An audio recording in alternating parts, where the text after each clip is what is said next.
عموماً میں نے کچھ مسلمانوں کو دیکھا ہے کہ وہ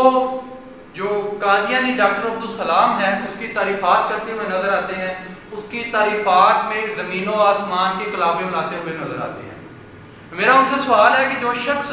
حضور صلی اللہ علیہ وآلہ وسلم کے دین کے ساتھ وفا نہ کر سکا، جس شخص نے حضور صلی اللہ علیہ وآلہ وسلم کے دین کے ساتھ غداری کی، جس شخص نے حضور صلی اللہ علیہ وآلہ وسلم کو چھوڑ کر مرزا غلام احمد قادیانی اس کی نبوت کا اقرار کیا، وہ مسلمانوں کا خیر خواہ کیسے ہو سکتا ہے؟ وہ پاکستان کا محسن کیسے ہو سکتا ہے؟ وہ مسلمانوں کے ساتھ وفاداری کیسے کر سکتا ہے؟ جو ڈاکٹر عبدالسلام قادیانی تھا وہ اپنی ساری زندگی وہ سازشوں میں مبتلا رہا، اور جتنی دیر بھی وہ سائنس کے شعبے میں رہا، سائنس میں کسی قسم کی کوئی بھی ترقی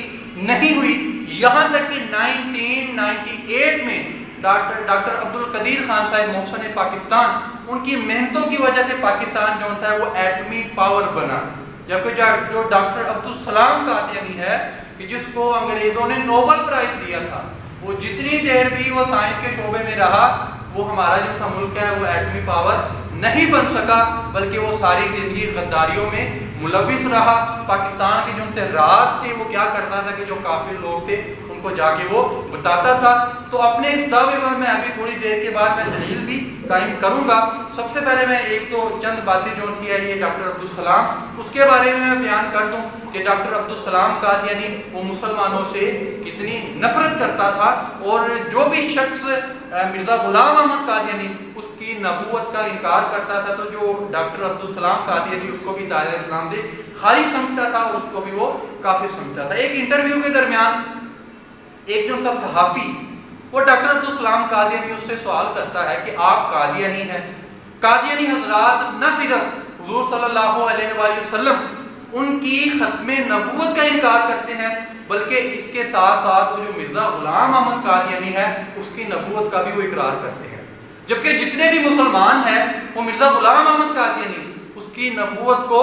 نہیں مانتے، اس کو کافر تسلیم کرتے ہیں۔ تو ایسے لوگ یا وہ مسلمان جو کہ مرزا غلام احمد قادیانی اس کی نبوت کو نہیں مانتے، تو آپ ان لوگوں کو کیا سمجھتے ہیں؟ تو ڈاکٹر عبدالسلام قادیانی فوراً جواب دیتا ہے کہ جتنے بھی لوگ ہیں جو کہ مرزا غلام احمد قادیانی اس کی نبوت کا انکار کرتے ہیں، تمام کو میں کافر سمجھتا ہوں، تمام کو میں دائرہ اسلام سے خارج سمجھتا ہوں۔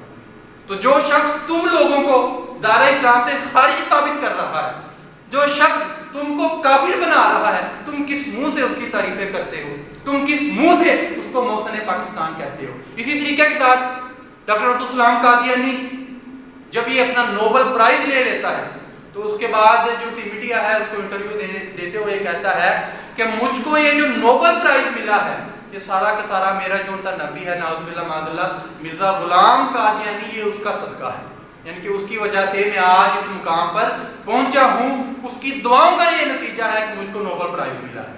تو یہ ڈاکٹر عبدالسلام قادیانی جو حضور کے دین کے ساتھ وفا نہ کر سکا، جس نے حضور صلی اللہ علیہ وآلہ وسلم کے دین کے ساتھ، حضور صلی اللہ علیہ وآلہ وسلم کی ختم نبوت کے ساتھ غداری کی، وہ مسلمانوں کا کیسے خیر خواہ ہو سکتا ہے؟ تو ڈاکٹر عبدالسلام قادیانی یہ جاسوس تھا، پاکستان کے جو سے راز تھے ان کو بیچتا رہا۔ اب میں آپ کو دلیل دیتا ہوں۔ ڈاکٹر عبدالقدیر خان صاحب پچھلے دنوں میں انہوں نے اپنے جو ٹویٹر آئی ڈی ہے وہاں سے ایک پوسٹ لگائی کہ جو پوسٹ میرے دعوے پر بھی دلیل ہے، اور جس سے جو ڈاکٹر عبدالسلام قادیانی اور پاکستان میں جتنے بھی مرزائی رہ رہے ہیں ان کا جو ناپاک چہرہ ہے، ان کے جو ان سے ناپاک عزائم ہے وہ کھل کر سامنے آ جاتے ہیں۔ ڈاکٹر عبدالقدیر خان صاحب کہتے ہیں کہ جو قادیانی حضرات ہیں اسلام کی روح سے اور پاکستانی آئین کی روح سے وہ دائرہ اسلام سے خارج ہے، وہ پکے کافر ہیں، چاہے کوئی مسلمان ہے چاہے کوئی غیر مسلم ہے، اگر وہ حضور صلی اللہ علیہ وسلم کی گستاخی کرتا ہے تو اس کو اس کی سزا ملے گی۔ آگے فرماتے ہیں کہ ڈاکٹر عبدالسلام قادیانی یہ قادیانی تھا، یہ میرا استاد نہیں تھا، بلکہ اپنی ساری زندگی سازشوں میں ملوث رہا، اور آج کے جو ان سے قادیانی ہیں وہ بھی سازشوں میں ملوث رہتے ہیں۔ تو یہ تھے ڈاکٹر عبدالقدیر خان صاحب، یہ ان کا موقف تھا، ان کا نظریہ تھا۔ اب اتنی بڑی ہستی جو کہ محسن پاکستان ہے کہ جن کی وجہ سے آج ہم اس قابل ہوئے ہیں کہ پوری دنیا کے جتنے بھی کافر لوگ ہیں ہم ان کی آنکھوں میں آنکھیں ڈال کے ہم ان کو چیلنج کرنے کو تیار ہیں۔ انہوں نے پاکستان کو جو ایٹمی پاور بنایا صرف اس وجہ سے، تو وہ کیا کہہ رہے ہیں کہ ڈاکٹر عبدالسلام قادیانی غدار کا ساری زندگی سازشوں میں ملوث رہا۔ تو ایسے شخص کو محسن پاکستان کہنا، ایسے شخص کو مسلمانوں کا خیر خواہ کہنا، یہ سوائے ظلم اور زیادتی کے کچھ بھی نہیں ہے۔